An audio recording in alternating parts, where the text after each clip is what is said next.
Bagaman nagmamadali ay nagawa pa ring isingit ni Celine ang pagsilip sa Lux Fine Jewelry. Sa araw-araw ng kanyang buhay, hindi niya talaga kayang hindi masulyapan ang kanyang engagement ring kahit saglit lang. Diyan ka lang, aking singsing. Balang araw, nakasuot ka na sa aking ring finger. Tiwala lang tayo na parating na ang lalaking magsusuot sa iyo sa akin, kinikilig niyang turan. Kulang na lang ay mag-twinkle-twinkle na naman ang mga itim na bilog ng kanyang mga mata. Ini-stretch pa niya ang palad niya at inimagine na nakasuot na ang noon pa niya pinapangarap na singsing.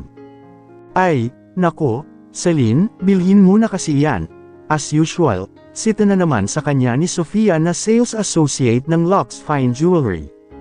Ang salarin kung bakit nagmumukha siyang lukaret at obses sa isang singsing. 7 buwan na, kung hindi nagkakamali si Celine ay 7 buwan na nga siyang parang baliw na inaasam ang diamond ring simula i-display ni Sofia ang singsing, na hindi sinasadya ay kanyang nakita. Mula noon ay pinangarap na niya tuloy ang singsing. Hayaan mo muna dyan para hindi maluma, nakatawang biro niya sa kapwa dalaga. Gaga ka talaga, natawa nga si Sofia, wala pa naman siguro bibili niyan, ano? Ang mahal-mahal, panipi. Napanguso si Sofia, hindi natin sure. Alam mo ba last week may burnil na ng kasabayan ng singsing na yan? At konti lang ang diferensya ng presyo. Panipi. Talaga ba? Panipi. Oo, nabentahan ni Wendy. Ang tinukoy ni Sofia ay ang kasamahang sales associate nito. Bigla ay nalungkot si Celine. Nag-alala, paano na kung mapupunta sa iba ang singsing? Parang hindi niya kakayanin. Grabe ka, singsing lang, yan pero parang heartbroken ka na, natawang saway sa kanya ni Sofia. Napanguso siya, ewan ko ba, parang feeling ko kasi talaga para sa akin ang singsing na yan, Siguro pag-aari ko siya sa past life ko. Panipi. Ang dami mong alam talaga. Mas tinuwanan pa siya ni Kayla. Teka nga, ano pa bang ginagawa mo rito? Hindi mo pa ba duty? Ani mo'y nagbalik ang nawawalang espiritu ni Celine sa kanyang katawan. Bigla siyang natauhan. Hala, at daing niya nang sinulyapan niya ang kanyang mumurahing wristwatch. 10 minutes na lang pala ay magbubukas na ang pawn shop na pinapasukan niya. Isa kasi siyang pawn shop clerk sa Golden Pawn. At nasa 3rd floor iyon ng Uptown Mall na. Kinaroroonan, sige, alis na ako, paalam na niya dapat kay Sofia. Bantayan mo maigi ang singsing ko, ha? Biro niya pang dagdag. Ingat ka, sabi rin ni Sofia. Ay, pero anong gulat ni Celine nang sa kanyang pagtalikod ay may nabangga siyang matatag na balikat. Balikat ng isang matangkad na lalaki, kaya naman nasubsob ang mukha niya. Sorry po, sir, hawak ang ilong na paghingi niya ng paumanhin. Sa pagkasubsob niya sa mabangong balikat ng lalaki ay napuruhan ang kanyang medyo matangos din na ilong. Hindi siya pinansin ng lalaking naka-formal suit. Ni hindi nakalas ang pagkakapamulsa ng mga kamay nito sa harapang bulsa ng trousers nito. Diretso ito lakad sa display cabinet kung saan naroon naka-display ang mga mamahaling paninda ng Lux Fine Jewelry. Suplado, sa isip-isip ni Celine. Inungusan niya ang likod ng lalaki ng lingunin at sundan niyo ng tingin. Mga mayayaman talaga, ang yayabang. Feeling yata ay mga pader sila na hindi matitibag ng ordinaryong tao lamang. Zay, pagsusuplado pa nga ni Celine bago lumakad na. Kailangan na niyang pumasok kung hindi babalaan na naman siya ng masungit niyang manager na tatanggalin siya sa trabaho dahil lagi siyang late. Ang hindi niya maintindihan ay bigla siyang nag-pause sa paglalakad. At animoy may sariling buhay ang kanyang ulo na lumingon pa sa Lux Fine Jewelry. Doon ay nakita niyang naroon ang lalaki sa harapan ng kanyang singsing. Oh, no, bibilhin na yata, Sofia mouthed at her. Nasa mukha nito ang panunukso sa kanya na mawawala na ang kanyang singsing. Walang pagdadalawang isip na napabalik siya. No, hindi siya papayag na mabenta ang kanyang engagement ring. Magkamatayan na, Charlotte. Nakatalikod ang lalaking may suot ng business suit kaya hindi sila nakikita ni Sofia na nagsusulyapan at nagsisenyasan. Tumitingin-tingin nga talaga ito ng mga singsing sa display counter. Masungit, walang boses na buka ng bibig ni Sofia. Pero mukhang mayaman kaya bibilhin na ang singsing mo. Huwag mong ibenta, sabihin mo na ka-reserve na, aniya na wala ring boses na pinagsalikop ang mga kamay sa dibdib. Ibig sabihin ay nakikiusap siya rito ng sobra. Ayos lang naman kahit hindi mabenta ang singsing. Parehas nilang alam ni Sofia na hindi ikakalugi ng Lux Fine Jewelry kahit na ilang taon na hindi mabebenta ang singsing. Sobrang yaman kaya ng Lux Fine. Isang sikat na singer na si Erna Aquino at bilyonaryong si Cubby Ziegler ba naman ang may-ari. La-assist na dapat ni Sofia ang customer, pero dahil nababaliw na siya ay inunahan niya ito. Hindi niya alam kung anong nakainya't bigla siyang nagpanggap na sales associate rin ng Lux Fine Jewelry. Nanlaki tuloy ang mga mata ni Sofia. "Good morning, sir. Welcome to Lux Fine Jewelry. Anything we can do for you?" Nakangiting bati niya sa lalaking customer. Tuwid na tuwid ang kanyang pagkakatayo at magkasalikop ang kanyang mga kamay sa kanyang bandang tiyan. Animoy mayordoma siya sa isang palasyo. Ginaya niya si Sofia. Subalit ay biglang natigilan siya nang masilayan niya ang mukha ng lalaki at nagsalubong ang kanilang tingin. Paano'y parabay nasa harapan na niya ang isang Korean actor na kanyang hinahangaan sa mga Korean drama na kanyang napanood. Isang grim reaper na napakagwapo. Kamuntikan na niyang may tanong ang, "Tom Jones, is that you?" Matangkad, maskulado, matangas ang ilong, napakaputi ang mukha, malalim ang mga mata, mapupula ang mga labi at medyo alon-alon ang buhok. In short, ubod ng gwapo ang lalaki. Kinilig na ang kanyang puso. "Is there anything frightening or alarming on my face?" Nga lang ay pasupladong antag sa kanya nito. May ugali nga. Natameme siya sa pagkakapahiya. Ito ang napapala ng nagmamagaling at mang-aagaw ng trabaho. Napangiwi siya pati nang makita niya sa ekspresyon ng mukha ng lalaki na naghihintay ng kasagutan. Nakaramdam siya ng pamumula ng pisngi at pag-init ng katawan sa kahihiyan. "Celine, ako na," singit dapat ni Sofia pero hindi niya hinayaan. "May apologize, sir," sensrong paghingi niya ng paumanhin sabay magalang na pagyuko. Alangang sabihin niya na na-starstruck siya sa kagwapuhan nito. Mas nakakaya iyon walang naging tugon ang lalaki. Nakita niya na lang sa mga paa nito habang nakayuko siya na humakbang ito patungong ibang display corner ng jewelry shop. Naka-display roon ang mga makabagong disenyo ng singsing. "Anong ginagawa mong bruha ka? Mapapag-alitan ako sa you, Siko at bulong sa kanya ni Sofia nang tumabi sa kanya ito. "Hayaan mo na ako. Kailangang protektahan ko ang aking engagement ring hanggat hindi pa dumadating ang the one ko," sagot niya na pabulong din. "Nababaliw ka na talaga, panipi. I am looking for an engagement ring," agaw pansin sa kanila ng customer. "Yes, sir." Nang itaas niya ang tingin ay naging behave na siya. Kahit gusto niyang kilatisin at kabisaduhin ang bawat detalye ng gwapong mukha ng lalaki ay hindi na niya tinangka. Ayaw niyang masupladuhan ulit. Ewan ba niya, sa mga K-drama na kanyang napanood ay talaga namang nakakakilig ang mga supladong mayaman na lalaki na bida. Pero in reality, nakakatakot naman pala. Si Sofia ay nagtungo naman na sa counter. Hinayaan na nga siya sa baliw-baliwan niya. Maingat na kinuha niya ang isang Royal Princess Cut Diamond sa glass-covered cabinet at ipinakita sa customer. Siyempre nilampasan niya ang kanyang singsing na kanina pa halatang binabalik-balikan ng tingin ng customer. Ipinaliwanag niya kung gaano yun kaganda na siguradong magugustuhan ng pagbibigyan nitong nobya. Perfect na perfect po ito sa kanya, sir, pagtatapos niya. "No, I think Erica prefers a simple ring," subalit ay pagtanggi nito. At halos mabasag ang puso ni Celine nang damputin ng customer ang kanyang singsing, ang kanyang solitaire diamond ring. Nakagat niya ang pang-ibabang labi at napadasal na sana hindi nito magugustuhan. "This one. This is what I want. I will buy this." Subalit ay pambahali ng customer sa kanyang sana. Muntik nang manghina ang mga tuhod ni Celine at mapabulagta sa marmol na sahig ng jewelry shop. Wala na ang kanyang singsing. "Sige po, sir. Process ko na po," mabilis na paniningkit ni Sofia nang makita ang reaksyon niya. Ilang sandali pa'y namalaya na lamang ni Celine na inihahatid na niya ng tanaw ang lalaking customer nang palabas na ito sa shop bitbit ang black and gold paper bag na kinalalagyan ng binili nitong diamond ring. Pag nadapa si Sir Joaquin, "Kasalanan mo," tukso sa kanya and Sofia. Nakalapit ito sa kanya nang hindi niya namamalayan. "Sir Joaquin," nagtakang nilingga niya ang kapwa dalaga. Itinuro ni Sofia any laptop monitor ng kanilang daily sales report. Iyan ang pangalan ng customer. Joaquin Rovele, pati pangalan.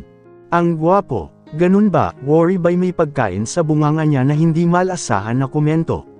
Nawawala na talaga siya sa sarili niya. Pakiramdam niya ay inagawan siya ng boyfriend. Hoy, ayos ka lang. Kalabit sa kanya ni Sofia. Hindi ako ayos at kasalanan ito ng aking the one. Bakit kasi ang tagal niyang dumating? Tuloy naunahan siya sa engagement ring na gusto ko. Mock call niya. Napabulanghit ng tawa si Sofia. Tinuwanan ang kanyang inaasal at hitsura. Hey, tatawa-tawa ka pa dyan. Natatawa na ring sayaw naman niya rito. Hey, Karin. Ambisyosa pa. Sino bang babae kasi ang maghahagad na ng engagement ring na wala namang boyfriend? Tinuwanan pa rin siya ng kaibigan. Oo na ako na ang baliw. Ako na ang ambisyosa, kunway na pangawa naman niyang pag-amin. Aminado naman siya kasi na para siyang takas sa mental dahil lang sa engagement ring na iyon. Na ngayon ay wala na. Na ngayon ay pag-aari na ng iba. Napakasaklap talaga ng walang jowa. Duty ka hanggang closing. Pinal na desisyon ng kanyang manager. Ma'am, naman, hindi ko po deserve ito. 30 minutes lang naman po akong late. Tsaka masama na ba ngayon ang tumulong? Paglarasan niya pa rin kahit aminado siyang mali niya talaga bakit nagagalit sa kanya ang marriager nila. Gusto nga niyang pukpukan ang sarili niya, ano ba kasi talaga ang nakain niya at nag-feeling tindera siya kanina Lux Fine Jewelry. Magpasalamat ka na lang at hind kita ifa-fire. Sa pagkarinig ni Celine sa salitang, fire, ay kinagat na niya ang kanyang dila. Oras na para manahimik siya kundi malalagot na talaga. Siya, ano ba kasing nangyari sa you? Bakit late ka na naman? Yuzisa sa kanya ng katrabaho niyang si Pamela. Wala, na traffic lang. Nakangusong padabog siyang umupo sa kanyang pwesto. Nagsinungaling siya dahil alangan namang sabihin niyang ipinagtanggol niya ang kanyang engagement ring, di pagtatawanan naman siya. Nasermonan na nga siya, mapagtatawanan pa. Huwag na. Ang ending, kasama na talaga siya sa empleyado ng Golden Pawn hanggang closing. Hindi na rin siya nagreklamo dahil mas kailangan niya ng trabaho. Hindi maaari na matanggal siya o kahit masuspend. Nilunok na lang niya ang kanyang pride. Buti sana kung pwedeng pambayad ng heels ang pride. Hay nako, lumabas sa bibig niya kasabay ng pag-irap ng kanyang mga mata. Nakasakay na siya sa taxi pauwi at nang sumilip kasi siya sa bintana ng taxi na kanyang kinasasakyan ay hindi daanan ang kanyang nakita kundi likuran ng ibang mga sasakyan. Ang mukha niya ay parang nakakain ng ampulayang sobrang pait. Tuldok. Kaya naman pala parang nakapark na sila sa kalsada ay dahil sa napakatinding traffic. Hindi na maabot ng tingin ng dulo. Kailan kaya siya makakauwi nito? Nakakaloka. Laylay ang mga balikat na binalik niya ang ikod sa pagkakasandal. Wala siyang choice kundi ang maghintay kung gagalaw pa ba ang taxi. Malayo pa siya sa kanyang inuupahang apartment kaya hindi siya pwedeng bumaba at maglakad na lang. Kuya, pakigising na lang po ako kapag malapit na tayo, aniya sa driver nang ipinasya niyang idlip na lang kaysa mangonsumisyon. Hindi nakataka-taka ang pangyayari dahil halos araw-araw naman na may traffic. Mas magtataka siguro siya kapag walang traffic. Nasa ibang planeta na siya kapag ganoon. Sige po, ma'am, tugon ng driver. Sinilip siya sa may rearview mirror. Siguro may banggaan na naman sa may tulay. Tipid ng ngiti ang kanyang itinugon. Kung sa ibang pagkakataon siguro ay naiinis na siya, lalo na kapag nagmamadali siya. Minsan nga ay natatarayan niya ang mga driver na kanyang nasa sakyan pero nag-guilty naman kapag hamupo na ang kanyang inis sa trapiko. Wala naman kasalanan ang mga driver. Alangang paliparin nila ang sasakyan makalusot lang, di ba? Kasabay ng buntong hininga ay ang paghalok parkip niya sa kapagpikit ng kanyang mga mata. Ipinosisyon niya ang kanyang sarili sa pag-idlip. Nang umundar ang taxi, kahit paano ay papunta na siya pagkakatulog, ang kaso ay biglang kumadyot naman ang taxi. Pasensya, ma'am, may motor kasing biglang sumingit. Kung hindi ako nakapagpreno ay nasagi na sana, nahihiyang eksplanasyon ng driver. Ayos lang po, mabait niyang sabi at itinuon na lamang ang tingin sa may labas ng bintana. Nawala na ang kanyang antok. Nakita niya na nasa may bandang tulay na pala sila. Hindi nagtagal ay napakunot-noo si Celine nang may makita siyang lalaki sa may tabi ng tulay. Lalaki na pamilyar, sa kanya lalo na ang tindig, kahit na ilang beses pa lang niya itong nakita. Sir Joaquin, tak ang sambit niya sa pangalan ng alaki. Nagtaka siya dahil anong ginagawa ng mayamang lalaki sa may tulay. Lu, naku po at nabahala na siya nang may hindi magandang pumasok sa kanyang isipan. Na baka tatalon ito sa ilog. Kuya, para po. Dito na lang po pala ako, natarantang sabi niya sa driver ng taxi kasabay ng pagkuha niya sa wallet niya sa kanyang shoulder bag. Dumukot siya ng 200 piso at ibinayad. Sobra-sobra leon sa nakalagay sa metro, pero hindi na siya nag-abala na kunin ang sukli. Nagmadali na siyang lumabas. Ma'am, sukli niyo po, tawag sa kanya ng driver. Narinig niya iyon, pero nagbingi-bingihan Sly. Hindi mahalaga ang sukli para sa kanya sa sandaling iyon, ang mahalaga ay mailigtas niya ang lalaki. Sir, ayos lang po kayo. Alang-inang papansin niya nang makalapit na siya kay Joaquin. Naghintay siya na lilanggain siya pero hindi nangyari. Ni hindi nga yata kumurap ang lalaki. Nakatanaw pa rin ito sa kawalan habang nakapamulsa ang 2 kamay sa magkabilang bulsa ng pantalon nito. Napakagatlabi si Celine. Laminggalinga muna siya sa paligid. Hindi niya alam kung anong gagawin para maaga niya ang pansin nito. At nakita niya ang mag-ara at mamahaling sasakyan sa may di kalayuan na nakaparada. Nakailaw pa ang headlight, kotse malamang ni Joaquin. Kamay sa bilek, ibinalik niya ang tingin sa binata. Lakas loob ulit na kinausap. Sir, ako po si Celine Ortega. Ang binilhan niya ng singsing sa Lux Fine Jewelry kanina, sa may Uptown Mall po kung natatandaan niyo po. At hindi naman po sa nakikialam ako pero makikialam na rin po ako. May problema po ba? Ano pong ginagawa niyo rito sa may tulay? Parang tanga pero namula ang pisngi niya nang sa wakas ay ibinaling na ni Joaquin ang tingin sa kanya. Nakagat din niya ang loob ng labi niya. Napakagwapo naman Cass. Talaga ng mock-on. Pinilit niyang ngumiti ng parang kinikilala siya ng lalaki, pinagblink-blink niya rin ang kanyang mga mata. Hindi sa nagpapabebe siya kundi para matuon na talaga ang pansin nito sa kanya at hindi sa iniisip nito na masamang gagawin. Sir, antag niya rito dahil parang hindi na lang siya kinikilala. Tingin niya ay hinunubara na ang kanyang mga damat sa imahinasyon nito, which is papayag naman siya kung tutuhanan nito. Sure lang, yeah, how can I forget you? Ikaw yung malas na sales associate sa Lux Fine Jewelry, nga lang ay parang sampal na tinig na ni Joaquin. Literal na nalaglag ang panga ni Celine sa narinig. Napanganga siya, ano raw, malas siya, paanong malas? Ang dami niyang tanong pero hindi niya maibigkas. Nanatiling nakatitji siya sa nagsalita. Guwapo na sana kaso mapanakit, besh. Minulagatan at ninisyan siya ni Joaquin. Ngisi na nagpapatingkad sa katotohanan na sinadyang tawagin siyang malas. Pasalamat ka gwapo ka kung hindi ako na ang nagtulak sa you para matigok ka na, bulong ni Celine sabay iwas ng tingin, tunog ng hanging lumabas pa sa bibig niya. Humahaba-haba ang kanyang nguso. May sinasabi ka, medyo may babala na tanong ni Joaquin. Boss na boss ang tinig. Kay bilis na nagbago ang timpla ng mukha ni Celine nang ibalik niya ang lingin dito. Ano kasi, sir? Ang sabi ko po ay kay lamig dito. Hindi ba kayo giniginaw? Panipi. And why do you care? Panipi, gusto sana niya na sanang supladahan ito. Hindi lamang niya ginawa dahil dinada siya. Mayaman ito at pulita lamang siya, baka kung saan pa mapunta. Umalis ka na. Leave me alone, pagpapalayas na sa kanya ni Joaquin na muling tumanos sa kawalan. Kaysa sundin ito ay hamaba lamang ang kanyang nguso. As if naman kaya niya itong iwanan sa ganoong sitwasyon. Malay niya ba kung tama siya nang iniisip na gagawin nito? Malalim ang ilog sa kanyang pagkakaalam, delikado. Wait, hindi kaya nag-alala siya sa wala. Hindi kaya nawiwili lang ang lalaki sa pagtanaw sa mga ilaw ng mga establishmento sa kabilang bahagi ng ilog kasi nga ang ganda kapag gabi. Gabi na kaya ang ganda ng San Juan River. Animoy alitaptap ang mga ilaw ng mga bahay sa kabilaang gilid nito at mga gusali sa di kalayuan. Can't you hear me? I've asked you to leave me alone. Pagsusuplado na naman sa kanya ni Joaquin ng linggain siya. May kumislap sa gilid ng mga mata nito at malamang gawa ng inis sa kanya.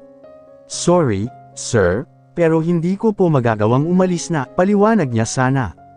Hindi mo ba alam na ikaw ang naging malas ko? Ngunit singit ni Joaquin. Nagulantang siya. Nang ilabas ni Joaquin ang isang kamay sa bulsa ay may hawak iyon, ang velvet box na kinalalagyan ng singsing na binili nito kanina. Nag-twinkle-twinkle ang kanyang mga mata. Ang singsing niya. Kumilos si Joaquin. Nanlilisik ang mga matang hinarap na talaga siya. When I purchased this ring a while ago, you assured me that no woman would refuse my proposal. So, why did Erica reject me? Umamin ka, binola mo lang ba ako para may bantahan mo lang? Bamuka ang kanyang bibig, gusto niyang magpaliwanag, pero walang salita na gustong lumabas sa kanyang bibig. Ngayon pa yata talaga nagkahiyaan ang bibig at dila niya. Ngayon pa talaga ayaw magsalita. Dati naman ang daldal niya, naman, napalunok sila pero syempre ay nilabanan niya ang takot. Hindi siya humakbang upang umatras. Ikinuyong niya lang ng sobrang higpit ang kanyang mga kamao. Hitsura ng taong hinihintay na lang nasakmalin ng halimaw ang kanyang ulo. Tuldok, ganito ang napapala ng pakialamera, at talagang tukso na sa kanya ng konsensya. Napangiwi siya, pakialamera na pala ang tawag sa gusto lamang tumulong. Malay ba niya kung gusto ng taong ito na magpakamatay? At least, nailayo niya ito sa kapahamakan. Ikaw naman ang mamamatay ayaw patalong saad pa rin ang kanyang konsensya. Ipal, animoy gusto na siyang lamunin ni Joaquin ng buhay ng humakbang ito upang mas maglapit pa sila. Ang mga mata niya'y namumula na tulad ng mga demonyo. I won't forgive you for deceiving me. Di kawasay madiing sabi nito. Napausal na talaga si Celine ng, Diyos ko Lord. Ang lakas ng loob mo. Do you not know who I am?